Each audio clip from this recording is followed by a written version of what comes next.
Bandeirantes a caminho do sol. Bom dia para você que está ligando agora. Vamos conversar um pouquinho sobre lei de Deus. Tem gente que pensa, as leis de Deus são os 10 mandamentos de Moisés, né? Amar a Deus sobre todas as coisas. Segundo, não tomar seu santo nome em vão. Honrar pai e mãe, até esqueci os 10 aí, mas não tem importância. Sim. São mandamentos de ordem moral, né, que começam com uma moral superior, onde você presumivelmente tem que amar alguém que criou você sobre todas as outras coisas, porque, afinal de contas, ele é um pai coletivo, difuso e coletivo, né? Com os interesses jurídicos de hoje em dia, para a maioria, interesses difusos e coletivos. Olha, esses interesses difusos e coletivos que estão na moda hoje como nova onda no direito, né? Eles vieram para ficar durante algum tempo, para a gente poder colher experiências, né? Desse tipo de modismo agora. Quem sabe até a gente consiga solucionar alguns problemas, né? Apesar que, como a gente sempre diz aqui, cada problema que a gente resolve, a gente já cria outros tantos no bojo daqueles, né? Que a gente solucionou. Porque ao ser humano é impossível conseguir solução definitiva para coisa nenhuma, apesar que as pessoas não se conscientizaram disso ainda, né? Hoje, um pouco mais do que ontem, mas uma conscientização completa não. Tem gente que ainda acha que é capaz de eliminar um polo negativo da evolução, e tem gente que não gosta nem que se fale desse polo negativo, que pode dar azar, pode fazer isso. Ora, sem o polo negativo, nós não teremos o polo positivo atuando. Você não pode preferir o bem e preterir o mal sem que você tenha os dois do seu lado para você discriminar no bom sentido e escolher de que lado você quer ficar.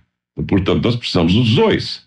Então, se precisamos do bem e do mal, nós precisamos também das pessoas boas e más, né? Num aspecto oculto, por exemplo, a maior fábrica de santos que existe, já comentamos isso uma vez aqui, seria o pavilhão 9 do Carandiru, que foi desfeito aí, né? Quanto pior o bandido, maior o santo em outra encarnação, porque a lei do karma é lei de Deus. A lei do karma, ela vale para os metais, ela vale para a química inorgânica e ela vale para a química orgânica, vamos dizer assim, né?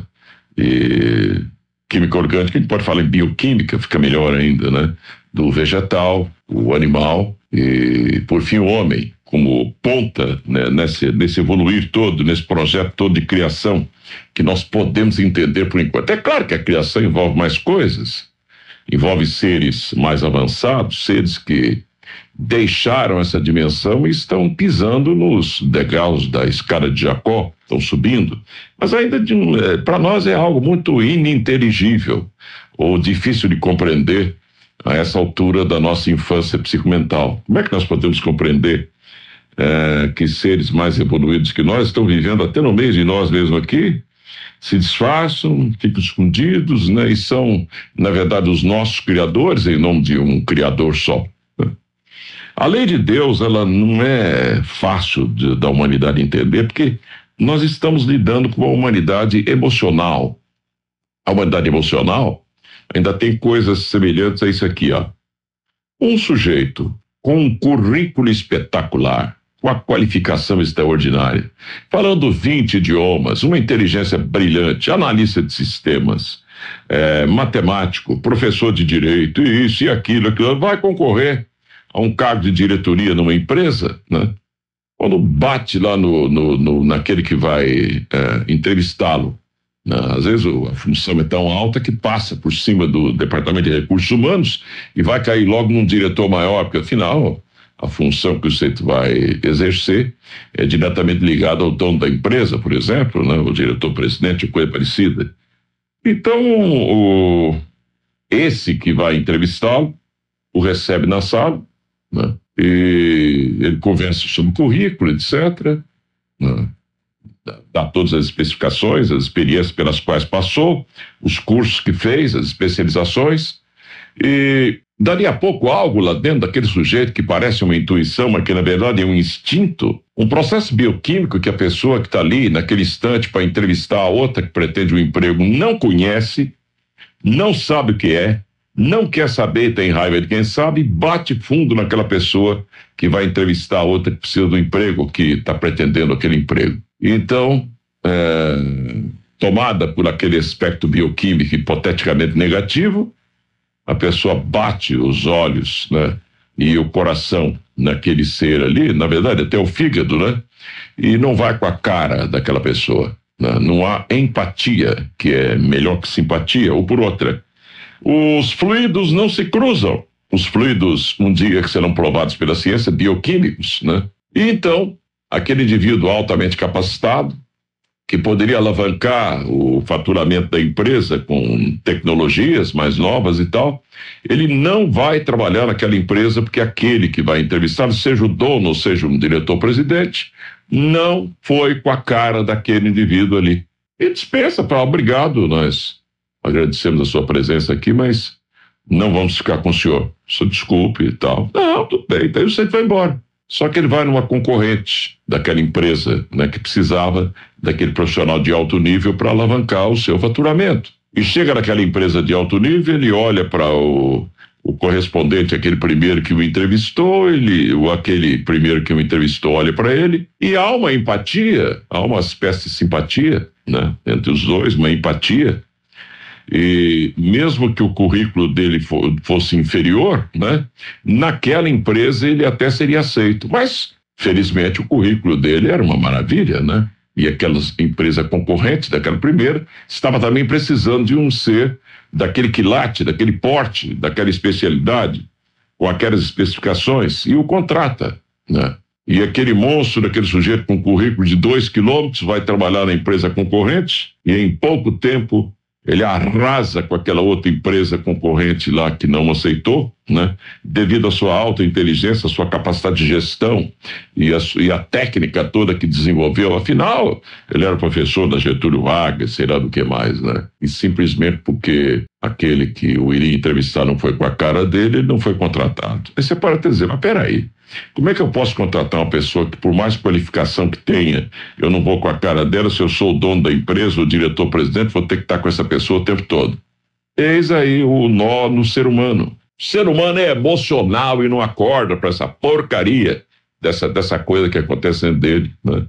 Muitas vezes você diz não a uma pessoa, não é porque a pessoa não é boa. Estamos cansados de ver isso, né? A pessoa é extraordinária, é espetacular, mas com você ela não é. O problema muitas vezes está só em você, pode não estar na outra pessoa, né? Isso acontece, já aconteceu comigo várias vezes, né? Por que não acontece com você também, né? Você bate o olho e não gosta. Já viu aquela história de amor à primeira vista? Você olha uma menina aí na rua, você que é jovem ainda, e fala, puxa vida, é ela, e ela olha e fala assim, é ele, né? E de repente vocês estão namorando e casam, etc., né? E você achou a tampa da panela, a panela achou a tampa achou a panela, sei lá, e deu certo metade da melancia, como dizem, né? Aliás, tem até uma piada a respeito, que um indivíduo, no namoro da TV do Silvio Santos, ele estava em casa e olhou uma mulher que se apresentou lá para receber cartas dos fãs, etc., ou de quem pretendesse namorar com ela. E você estava em casa, olhou para ela e falou, meu Deus, é aquela mulher, é ela, né? Mas acontece que a mulher tinha um mau hálito dos diabos, né? E aquele sujeito que estava lá, né, que olhou e disse que aquela era a mulher dos sonhos dele, tinha um chulé violento, né? Mas, animado com, né, a possibilidade de vencer esse chulé e ela de vencer o mau hálito, estava ela lá à procura de um namorado e ele também à procura de uma namorada.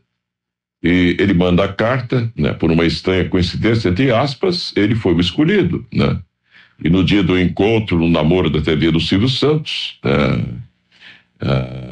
ele trocou a meia, comprou um sapato novo, né? Lavou com bicarbonato e sódio o sapato, botou miséria ali, pôs tal, pôs isso, foi tudo que é possível e foi para encontrar a moça, né? E a moça lavou a boca com astingosol, laringosol, plaque, sei lá o que mais tem para lavar, né? Escovou os dentes como ninguém, escovou a língua, escovou tudo, né?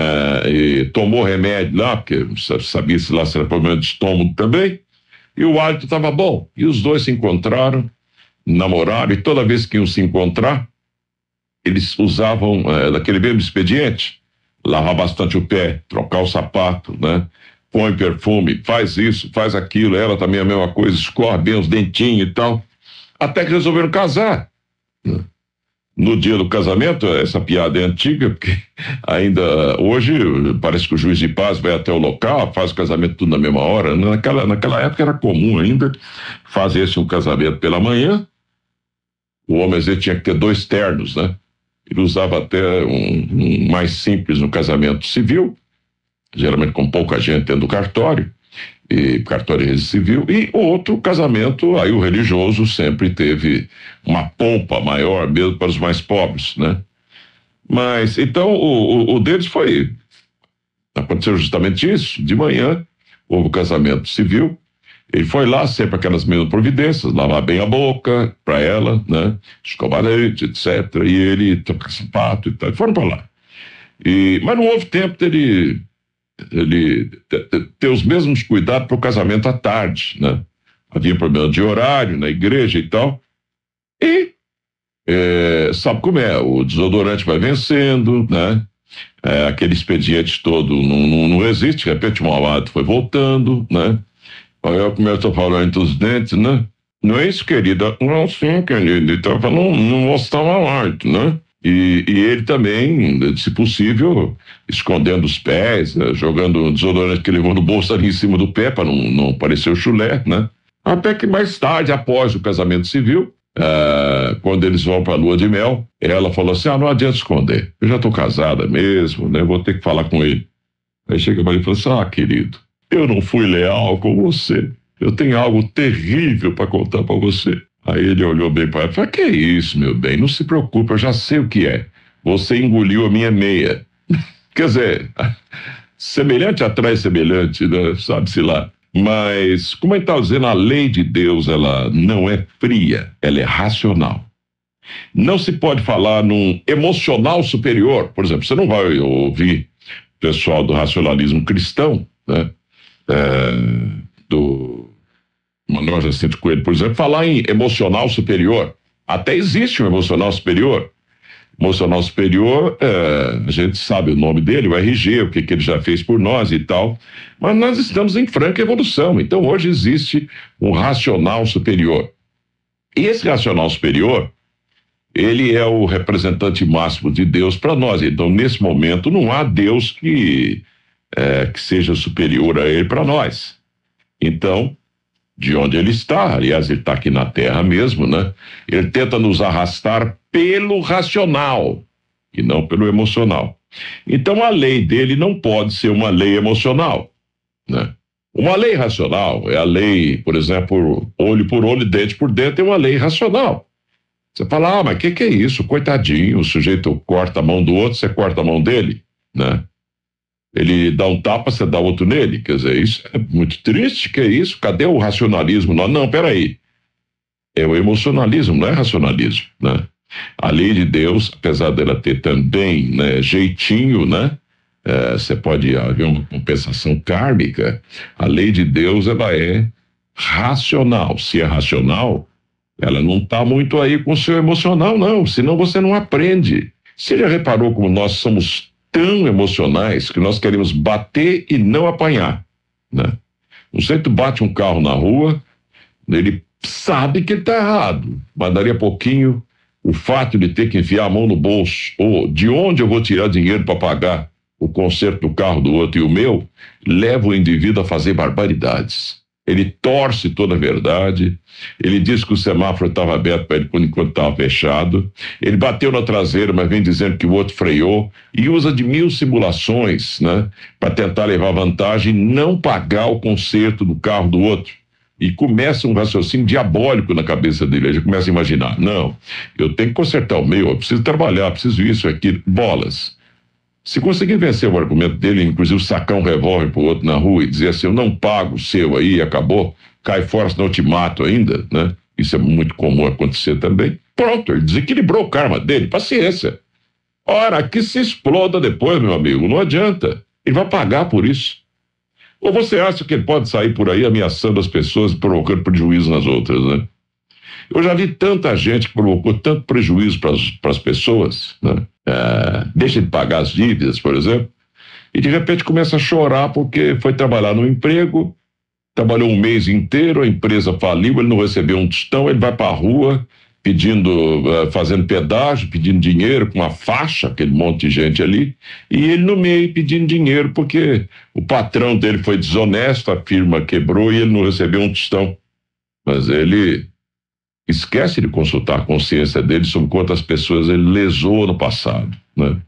E para isso aí não tem essa história de que pobre é honesto, não. O que tem de pobre desonesto, sacana, sabe? Tá cheio, como tem rico também, evidentemente. 00:30 já. E essa lei de Deus, ela não pode ser, ela não pode ser emocional. Emocionais somos nós, né? O ser humano não saiu do emocional ainda. O emocional equivale ao psicomental infantil nosso. Esse psicomental infantil nosso, essa psique infantil nossa, né, de pedir sempre ajuda a alguém superior, de querer ter sempre uma bengala divina, né, para nos apoiar. Qualquer coisa eu faço uma promessa para Santo Expedito, eu peço o padre Marcelo, ele reza para mim, eu tomo uma aguinha benzida dele e eu resolvo todo o problema. Então eu vou continuar bebendo minhas cachaças e fumar, porque na hora H, quando o câncer estiver chegando, o padre Marcelo cura para mim e eu escapo de morrer, né? Então você está jogando a responsabilidade sobre você mesmo, né?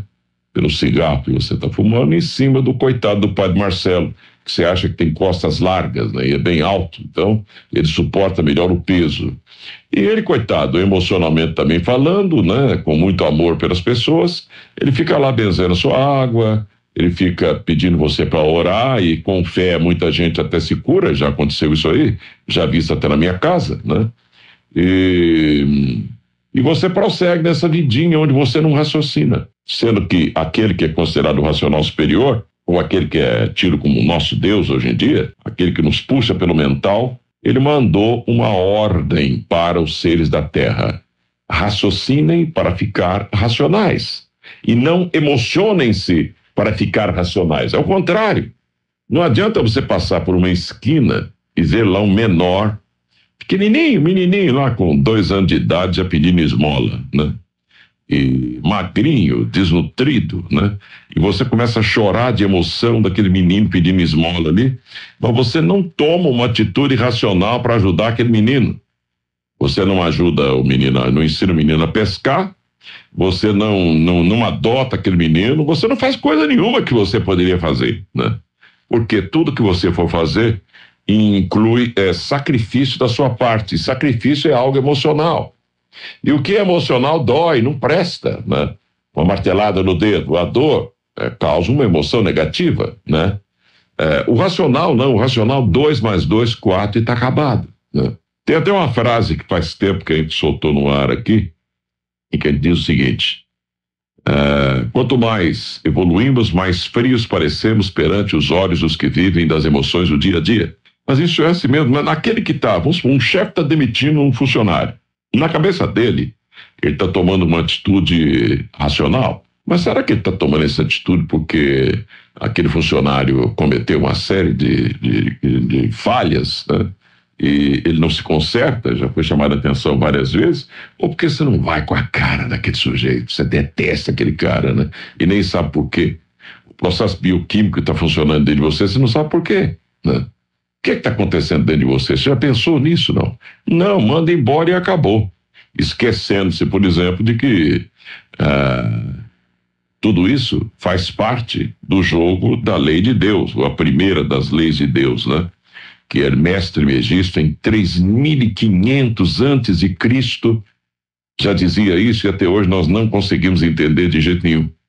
Você pega 3500 antes de Cristo, soma com mais 2003 anos, você tem 5.503 anos passados, nós não entendemos ainda o que é isso. Depois de 3.500 anos, né? Quando chegamos aí por volta do século, não me lembro exatamente o século aí, século IV, né? Nasce Aristóteles. E Aristóteles legou para a humanidade a sua lógica. A lógica de Aristóteles, ela simplesmente arrebenta, destrói a maioria dos problemas emocionais humanos, né? Que a maioria dos problemas nossos, 99,9% dos nossos problemas, são problemas emocionais. Por exemplo, você pode até dizer, mas peraí, despoluir o rio Tietê é um problema racional? Não, não é racional, é emocional. O emocional é aquilo que a gente chama de vontade política. Vontade política é uma preguiça que bate dentro do administrador, que ele é incapaz de usar aquele processo que o Confúcio ensinou para começar uma grande caminhada, tem que dar um primeiro passo. Você imagina se há 30 anos atrás, né, na década de 70, alguém tivesse dado o primeiro passo para despoluir o rio Tietê. Você não acha que já estaria despoluído, não? Mas para o indivíduo que dá um passo desse, um passo enorme como esse aqui, ele pensa muito no seu carreirismo político, né? Eu vou despoluir o Tietê, é uma obra só. Quando terminar tudo, todo mundo vai esquecer que fui eu que despoluí e a minha carreira política estará encerrada. Que condição tem uma pessoa dessa de trabalhar racionalmente pelo povo, hein? Se as decisões dele são todas emocionais, né?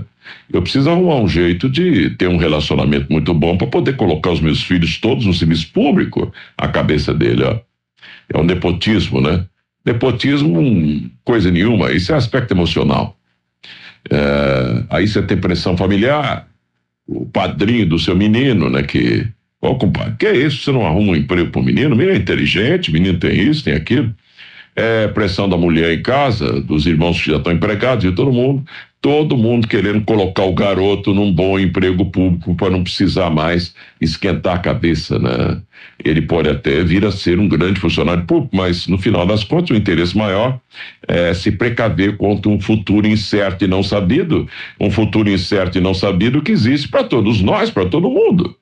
Mas você não quer que o futuro incerto e não sabido do seu filho querido seja incerto e não sabido.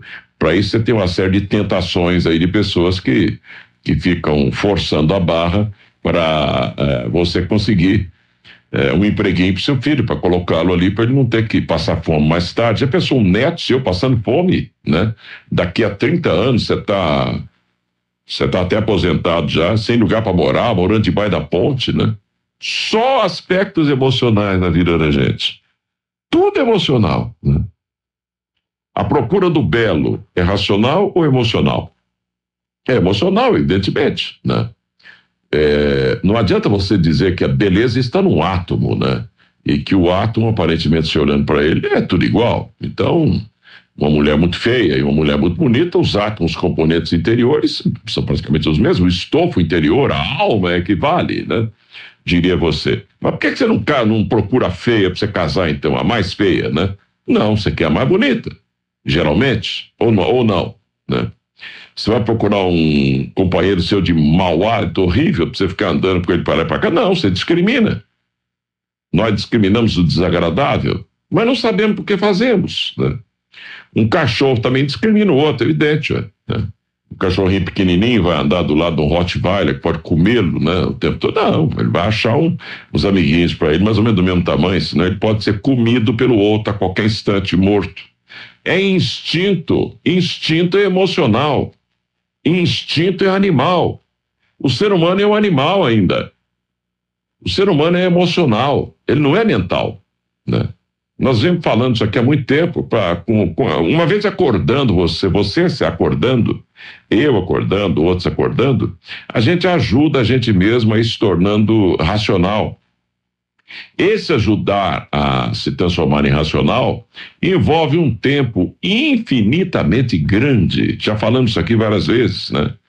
Se você fizer um cálculo, o homem é emocional porque houve uma falha na cadeia lunar anterior e o nosso corpo emocional não ficou completo, né? Não houve um trabalho adequado ainda daqueles seres que representavam o aspecto emocional nosso, os Barichads, né? Chamados assim por Helena Petrovna Blavatsky, né? Desvelados por ela com esse nome, né?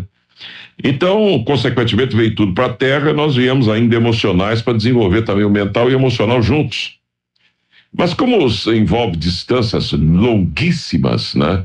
Nós temos que ter muita paciência com nós. O motivo de todos os crimes que ocorrem por aqui, O motivo de todos os delitos premeditados e toda essa inconsciência coletiva que existe está justamente nessa falha, né, da cadeia da Lua, e em que o nosso emocional não está pronto.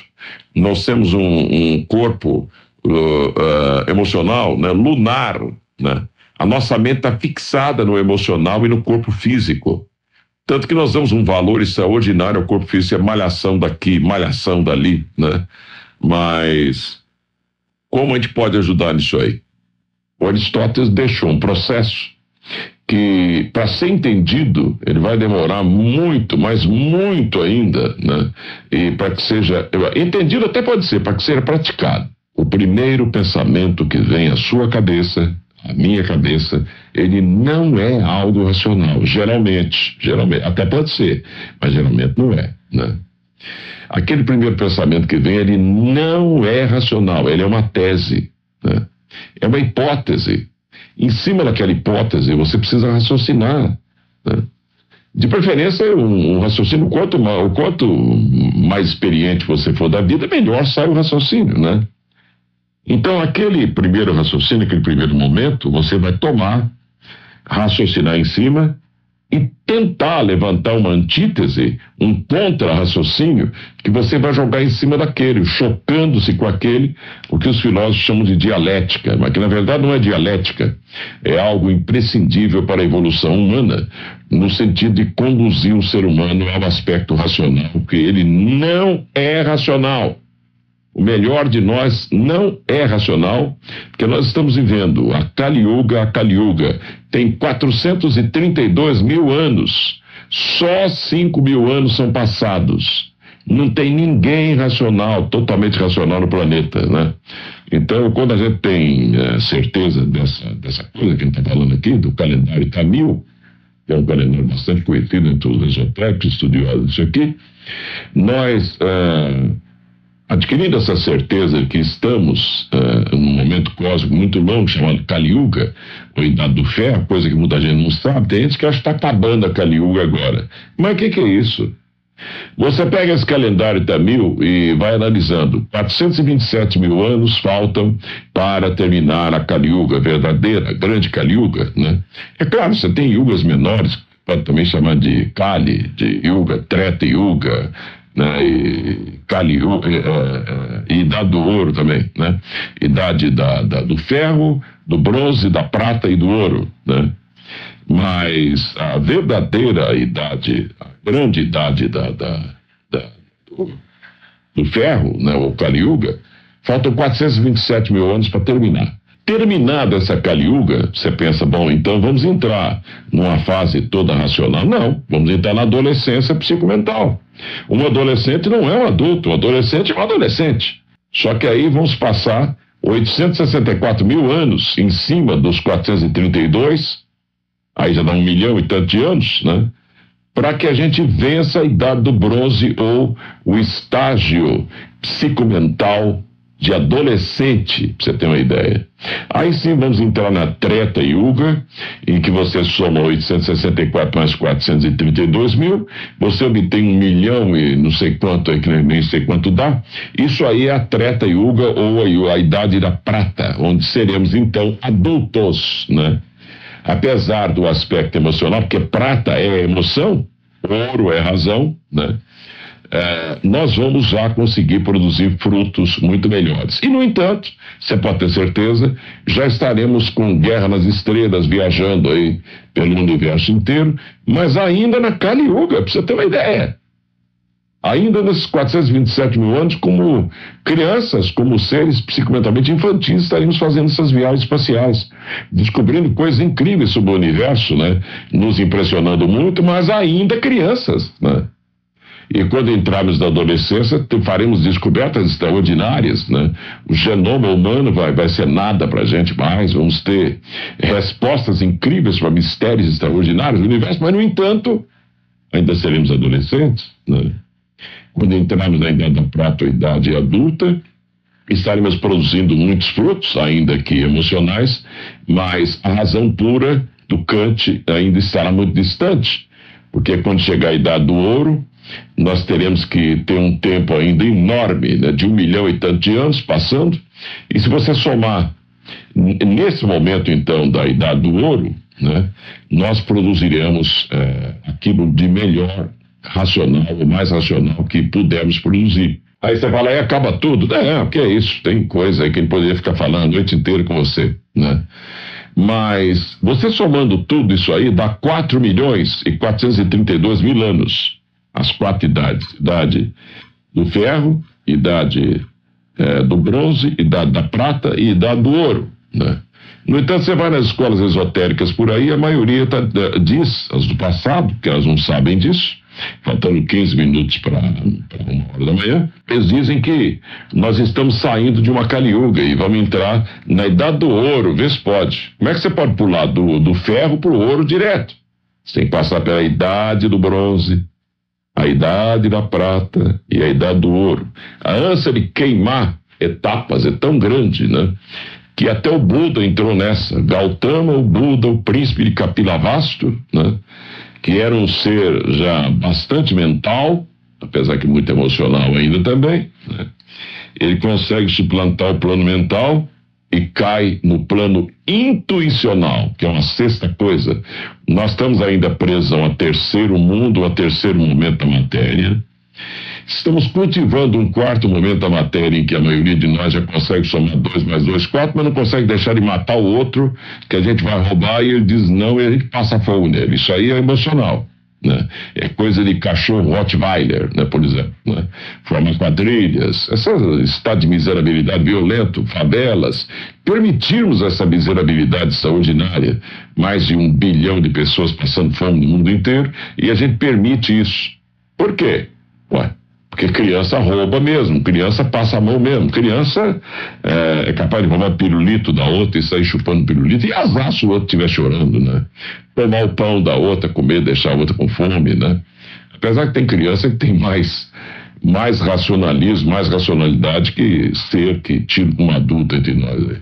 Bom, então o ser humano não é racional. Se você não é racional e você tem uma lei de Deus racional, e ela varia de acordo com as yugas, você pode até achar que essa lei é demais para nós hoje em dia. A maioria de nós não tem condições de entender que tudo é racional e que tudo é mental. Você pode até achar isso muito duro para nós. Claro que é duro, né? É evidente que é. Mas não se esqueça que as falhas de momentos da criação anteriores, né, de dias da criação anteriores, ela não foi provocada somente pelos seres que conduzem a evolução, não. Nós ajudamos a falhar, porque nós não fazemos o que é necessário, né? Se você vai estudar as raças aqui na Terra, por exemplo, quando o negro era a raça primeira, né, lemuriana, mas a raça que podia se chamar de gente já, né? Antigamente ele tinha mais aspecto animal do que hominal como temos hoje. Chegou um determinado momento que uma escola tida como esotérica na época avisou para eles, falou, vocês têm que casar com os camaradinhos que vão aparecer por aí reproduzindo que nem coelhos, né, que eram os Atlantes. E os negros, então, eles, preconceituosamente falando, porque eles eram muito inteligentes, era o máximo que a face da Terra tinha produzido até então, se recusaram a casar, a ter filhos com esses seres. E o que aconteceu, então? Praticaram um crime contra a evolução. Esse crime, não, ele é punido. Muitas vezes a punição pode acontecer 2 milhões, 3, 4, 5 milhões de anos depois. Entender essa coisa não é fácil. Quando você diz isso, fala, esse cara tá falando abobrinha, como é que tem sentido isso, né? Se eu vou à minha missa, por exemplo, o sacerdote fala, bom, vai lá, meu filho, reza 6 Pai Nosso e 6 Ave Marias, né? E você está perdoado, acabou. Não, não tem perdão, não adianta. Porque se for para perdoar, para que para que existe lei, né? Eu matei, mas desculpe, eu estou muito arrependido. Então tá bom, nós não vamos aplicar o artigo 121 do Código Penal em você, não. Você é tão bonzinho, agora a gente está vendo aí que você é uma pessoa boa e tal. Ora, tanto que aí o Estado, para evitar que essas coisas constrangedoras aconteçam, e que a própria família de um assassinado, não é uma família muito boazinha, então fala assim, não, esse sujeito não vai ser punido porque nós não queremos, né? Isso aí é karma do meu irmão que foi assassinado e tal, E nós não queremos punição para esse sujeito que matou meu irmão aí, né? A mãe fala, o pai fala, os irmãos também. E para evitar esses aspectos constrangedores, o que o direito resolveu fazer, né? O que o legislador resolveu fazer, ele considera que um crime contra a vida é um crime chamado de ação pública, ou por outra. O ferido aí não é só a pessoa que morreu. O ferido é o Estado, né? Estado como nação politicamente organizada, né? Então, faz parte do direito positivo, né? Apesar de ser também um direito objetivo, como sustenta o professor Gofredo. Então, o que acontece? Você pode perdoar aquela pessoa que matou, vai lá na cadeia depois, leva cigarrinho para a pessoa, faz de tudo. Mas a lei dos homens não pode perdoar, porque senão seria abrir uma exceção. É muito inteligente isso, porque bate mais com a lei de Deus que com a lei dos homens, que mesmo a lei dos homens punindo, muitas vezes, está se diluindo um pouco o que a lei de Deus vai exigir daquela pessoa numa outra vida, né? Já aconteceu, por exemplo, do indivíduo que matou não ter que ser morto numa outra vida. E também nenhum de nós pode julgar se aquele que está matando não está matando porque ele já foi morto por aquele numa vida passada também, né? Aí seria a lei do cão, mais ou menos nos moldes dos espíritas. A lei de Deus não é fria, ela é racional e varia de acordo com as grandes yugas. Nós estamos numa yuga mental, uma Maha yuga mental. Ela envolve um período de 4.320.000 anos, né? O que vai acontecer depois? Sei lá, pouco importa também, né? Mas nesse período, o ser humano tem que ser mental, ele é ordem. É a mesma coisa. Quando foi avisado aos negros como raça-mãe de todas as outras, né? Vocês terão que casar com esse pessoal e tal, mas peraí, uns branquelos esquisitos, sujos, não tomam banho, parece mais animal que gente. Nós que já temos uma compreensão da vida melhor, vamos ter que casar com esse pessoal aí, gerar filho. E eu mesmo, é Deus que está mandando, o cara que comanda aqui está mandando. Então você comete esse crime contra a evolução, depois é caro, você paga caro por isso, né? Como aconteceu também com a quinta sub-raça da quarta raça, Atlante. Eu estou falando daquela, a raça Atlante é aquela que veio depois da Lemuriana, por exemplo. Então, quando os Atlantes foram crescendo no planeta, e eles tiveram contato direto com seres de outra dimensão, os seres maiores, né, que nos trabalham, os Kumaras, Makaras e tudo mais que tem aqui, as várias hierarquias que trabalham a gente aqui, receberam fórmulas para viver diretamente dos deuses, diz uma espécie de mitologia antiga aí. E com isso eles desenvolveram uma tecnologia violenta, tremenda, né? Voavam em discos voadores, singravam espaço em máquinas voadoras, mas, no entanto, o Atlante, ele não tinha um emocional resolvido, ele não tinha olfato, então ele era um porcalhão, por exemplo, ele podia dormir dentro de um chiqueiro com os porcos, que não sentia cheiro de nada. Ele podia defecar, pegar aquilo e passar a mão e sair espalhando pela parede, porque não tinha cheiro. Hoje, por exemplo, nós discriminamos um monte de cocô no chão, por quê? Fede, né? E aquele que fede não presta para nós. Mas um químico, um indivíduo um patologista, por exemplo, né? Um indivíduo que faz análise patológica para ver que tipo de micro-organismo tem naquelas fezes que você deixou ali. Para aquele indivíduo que está ali, se ele raciocinar um pouquinho, ele está na área de biologia, de bioquímica, ele vai olhar para aquilo e falar assim, não, isso aqui não é cocô, isso aqui são substâncias químicas, né? Com mau cheiro, resultado de ação de enzimas, né? Da bile para que se faça a digestão, né? Mas o Atlante não, como é que ele podia saber disso aí? Apesar da alta tecnologia que ele tinha de voar e até discos voadores já. Ele não tinha olfato, ele tinha 4 sentidos só. O olfato só veio na raça ariana, né? E na quinta sub-raça da quinta raça, né? Já com algum olfato vindo para preparar para a raça seguinte, que é a raça de 5 dedos em cada mão, 5 em cada pé, 5 sentidos, né? Uma tendência de preponderar um pouquinho o mental abstrato, já que somos nós. Daí voltamos a esse assunto, né? De buscar a racionalidade. Chega na quinta sub-raça da quinta raça, aparece lá uma sub-raça batizada com o nome de semita, ou semente, para a raça seguinte. Então, foi avisado, né, para os semitas que eles seriam as sementes para a raça seguinte.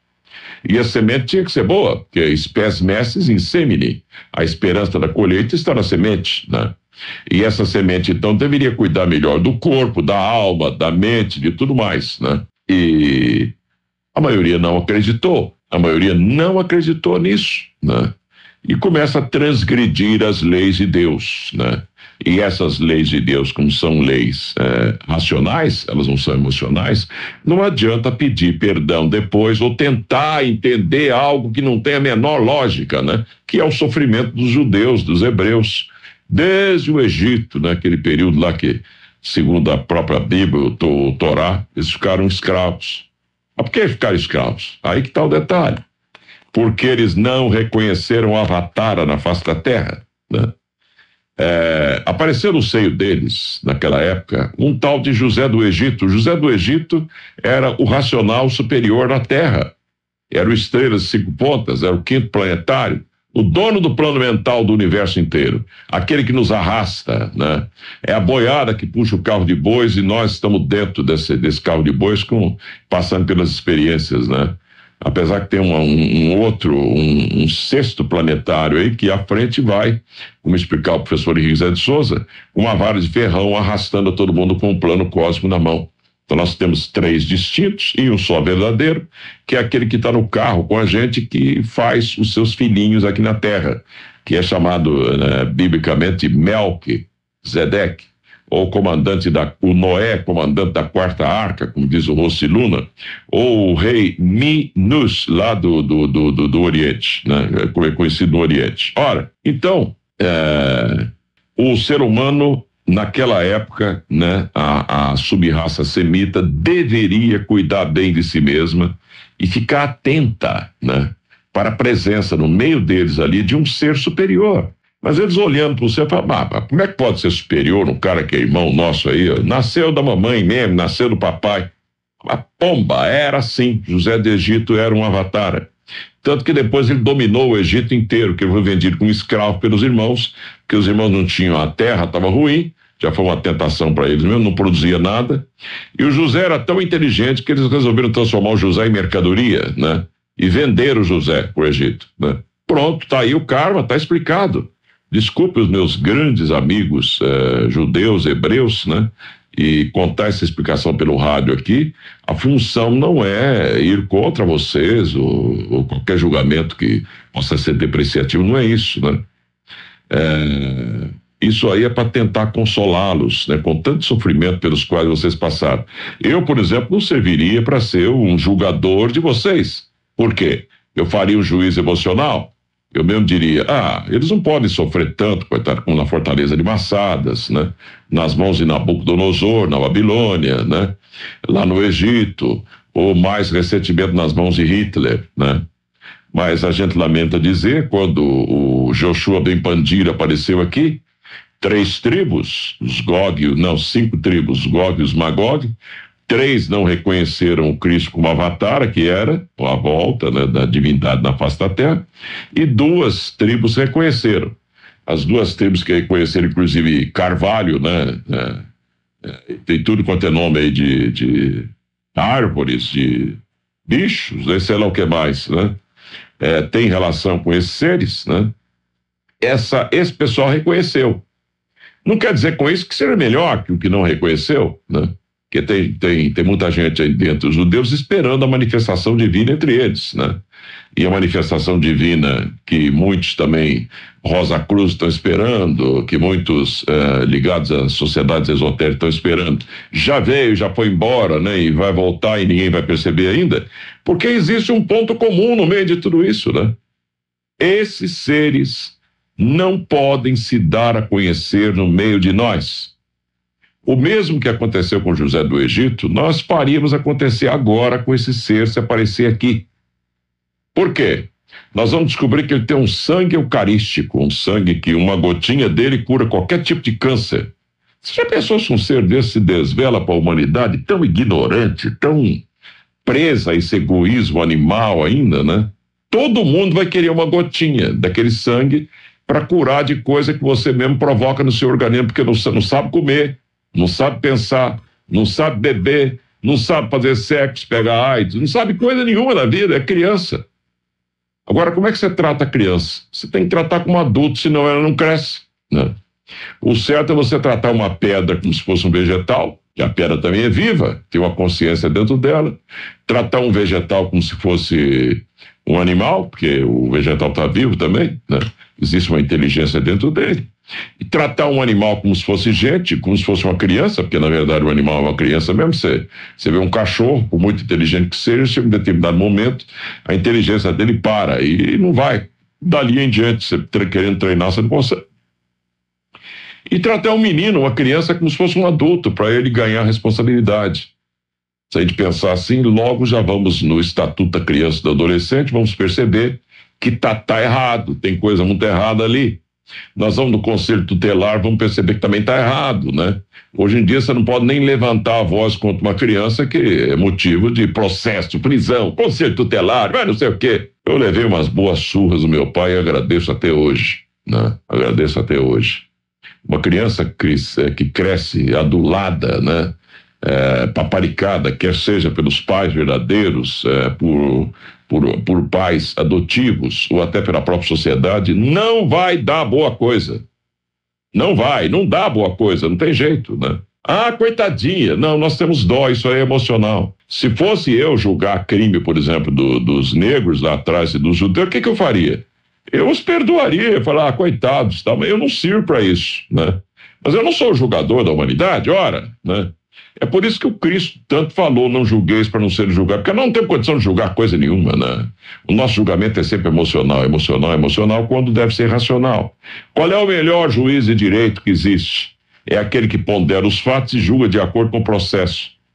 Se ele começar, vai na casa do indivíduo que está lá, né? Você te matou o outro, mas você vai na casa dele, tem 16 criancinhas, tudo pequenininho lá, né? Um atrás do outro, né? E tudo chorando, porque está com fome e tal, e ele está na cadeia, né? Barriguda na cadeia, tá? Mas matou, com requintes de perversidade, sequestrou, cortou o saco do sujeito, sei lá o que mais que ele fez com o cara lá. Mas você vai na casa com a tristeza, aqueles menininhos aparentemente inocentes, todos sofrendo, né?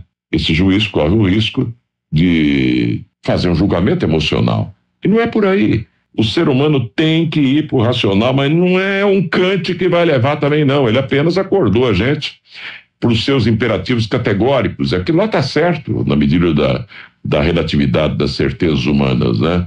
Aquilo lá está certo na medida da provisoriedade das verdades que nós possamos captar. Kant, quando diz que nós temos 5 portais de entrada de conhecimentos, apenas repetindo Sócrates, que passou por Platão, e Platão passa por Aristóteles. Aristóteles sistematizou tudo tão bem, né, que influenciou Kant, depois o Kelsen, tão falado aí, na área de direito principalmente.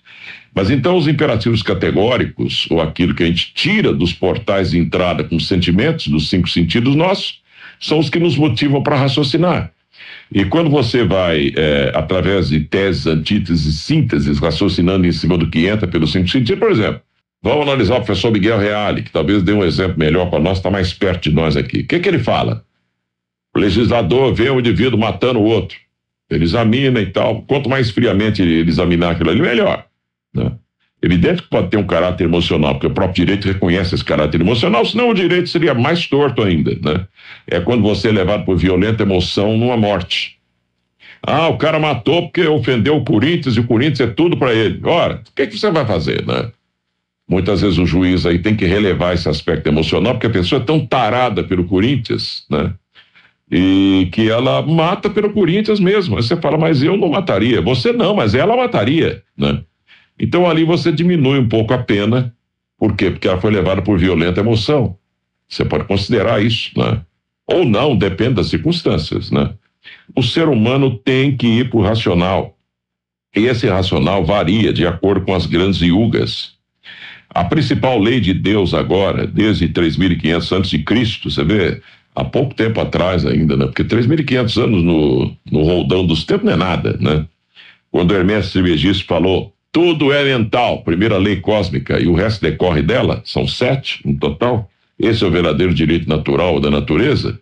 Você pega os filósofos antigos, que são bem depois do Hermès, a maioria dos livros você vai pegar nos pré-socráticos, socráticos, sofistas, etc. O que você vai encontrar lá? As obras são todas da natureza, da natureza, da natureza, da natureza, e até hoje, se bobear, tem filósofo escrevendo da natureza hoje com o nome de direito ambiental, vá.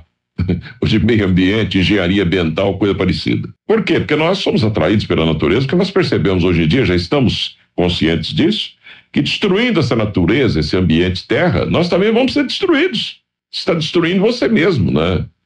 Mas por que nós não chegamos à conclusão quando você permite um miserável do seu lado, numa casa toda arrebentada, né?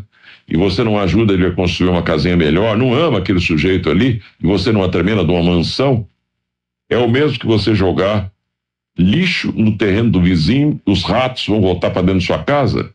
Você está criando a insegurança ali, ó. O ser humano é tocado à inveja, que no real sentido é invidere do latim, ou ver dentro, né? Nós somos tocados à inveja. Eu sou tocado à inveja, você também, todo mundo.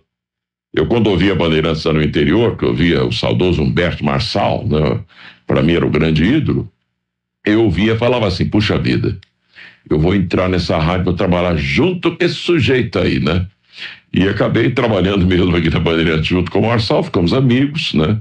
E no começo ele achou que a gente o imitava, né? Porque o Marçal tinha uma voz mais alegre, né? Sem dúvida, locutor mais completo que esse Brasil já teve até hoje. Depois que a gente adquiriu mais técnica para falar, que nós descobrimos isso.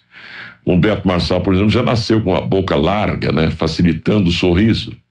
Então ele dizia, Bandeirantes, São Paulo, Brasil, né? Só que ele falava eternamente assim, né?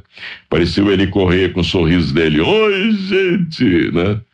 E era aquela simpatia no ar. Me escudei muito nele. Depois, para fazer comentário, eu fui invejar quem? Invejar aquele que era a maior audiência da época, que partia de música clássica para Corinthians, aí comentava assim, e com um diário popular só na mão, né? Que ele tinha um carisma extraordinário, que era o Vicente de Poraço, do qual fui grande amigo também, né? Nós temos que ter parâmetros para raciocinar. Esses parâmetros, ou centros de referência, sistema de referência, é o que a gente pode chamar de inveja. Agora, tem a inveja, tem uma graduação nela, né? E tem também a inveja geral, como se fosse gênero, né? E várias espécies de inveja. Você pode ter a má inveja, a boa inveja, né? Nós somos tocados à inveja. Então, se você permite um miserável do seu lado, você é burro, você não é inteligente, né? Se você ambiciona ter um monte de casa, um monte de coisa, aquela carraiada danada e tal, e aquelas favelas do seu lado, verifique. Aqui no Morumbi nós temos um exemplo, para todo lado temos esse exemplo, no mundo inteiro, né? Onde tem muito rico e tem muito pobre do lado, que é para ver se o rico acorda. E não é porque o Lula quer, ou o Fernando Henrique também queria, né? Que você vai pegar dinheiro do rico e repartir para o pobre. Não é isso. O próprio presidente Abraham Lincoln, né? O que o Abraham Lincoln falou? E tem uma frase famosa de Abraham Lincoln, ele dizia, quanto mais tentamos tirar do pobre para dar para o rico, mais rico fica o rico e mais pobre se torna o pobre. Por quê? O rico fica a um ponto da vida, chateado, porque tiraram dele. O que ele faz? Ele vai lá, usando todas as artimanhas que ele conhece muito bem, né?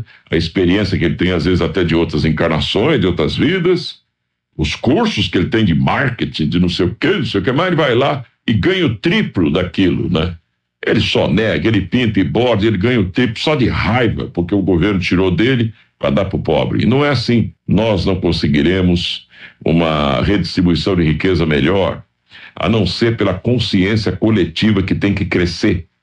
No dia que a consciência coletiva crescer, nós não seremos bonzinho para agradar o vizinho do lado. Nós vamos descobrir que sabendo dividir, nós vamos multiplicar melhor. Quando você pega uma pessoa para ajudar você a ganhar dinheiro, né, com o seu empregado, e você paga bem aquela pessoa, ele está satisfeita, apesar que no meio sempre haverá alguém insatisfeito, porque o ser humano é um eterno insatisfeito, né? Mas ele vai ponderar sempre. Há pessoas que ficam numa empresa 30 anos, 40 anos, 50 anos e morrem trabalhando naquela empresa. Eu posso ser um exemplo. 34 anos aqui na Bandeirantes, né? Por que não sair daqui? né? Ué, um do motivo material, por exemplo, é que eu sempre ponderei as saídas dos colegas daqui. Um ou outro conseguiu alguma coisa lá fora, a maioria entrou pelo cano, né? Então, para que sair daqui, né? E eu também nunca tive muita pretensão na vida, né? De ficar rico disso, daquilo, etc. Então, vivendo tá bom, vivendo razoavelmente tá bom, né? Então, para que sair daqui, né? Se eu tenho outras atividades intelectivas, né? E aqui me sustenta, eu ainda tenho um microfone para soltar essas coisas no ar, como eu estou fazendo com você aqui agora. A lei de Deus não é fria, ela é racional, varia de acordo com as grandes viúgas. A principal lei de Deus agora é: tudo é mental. Desta decorrem mais 6 para tocar a vida na terra. Ou tocamos de acordo com essas leis, ou nós continuaremos sofrendo por mais 4 milhões e 300 e não sei quantos dias aí, não sei quantos mil dias ainda de sofrimento até chegarmos à verdadeira idade do ouro. Está nas suas mãos, está nas minhas mãos. O faze por ti que eu te ajudarei é isso, né? E nós estamos aqui falando de coisas mentais há quanto tempo, enchendo a sua paciência, por quê? Porque não há outro caminho. O único caminho oferecido para a humanidade é esse. Não adianta você ficar numa cela se purificando. Você desequilibra o karma, como aconteceu com o Buda mesmo, não vamos entrar em detalhe, que ele ferir budistas, não é isso, né? Buda nunca mais pôde encarnar, né? Buda começou a projetar avatares aqui. Uma vez lá no sexto sistema evolutivo, que nada existe ainda, né? Tá ligado à constelação de Órion. O que ele vai fazer lá se não tem nada? Não tem plano ainda decorrente disso? Vão passar ainda, quem sabe, 2 setilhões de anos para chegar ao plano dele lá, o sexto plano. Até lá, então, ele não vai poder fazer nada. E aí? Como é que faz, né? Você percebe como os grandes seres, né, cometem grandes erros? Ou você acha que os grandes seres deveriam cometer pequenos erros, né? Por que você tem medo de errar, né? Daí aquele pensamento que parece uma tremenda bobagem, um adágio simplesmente popular, mas não é. É preferível tomar uma atitude errada do que ficar quieto e não ganhar experiência nenhuma. Que a vida é um eterno ganhar de experiência. Por hoje, um bom dia a você, apesar de ser boa noite esticado. 1h e 12 minutos e meio.